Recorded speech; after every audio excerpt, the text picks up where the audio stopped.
હું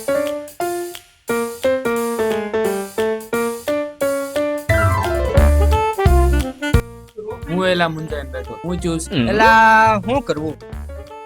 આ ઉંમર વધતી જાય છે ને હવે આમ ઉપાધિ થાય છે કે મારા લગ્ન થાય કે નહીં થાય. હું વાંઢો મરીશ કે હું હવે? અરે ભલા માણા આમાં હું મૂંઝાણો મારી પાસે એક માણા હે જે ભલભલાને આમ સોફ્ટવેર ફિટ કરી એમ ઈ કોણ વળે?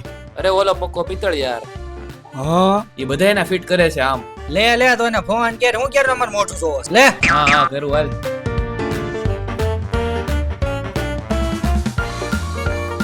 હાલો પિત્તળભાઈ સોરી હાલો પક્કાભાઈ ક્યાં છો? તમારા લાયક મારી પાસે એક કામ છે મારા ઘર બાજુ આવો ને. હા હું કીધું? આવે ભાઈ આવે છે વાંધો નહીં હાલો ને.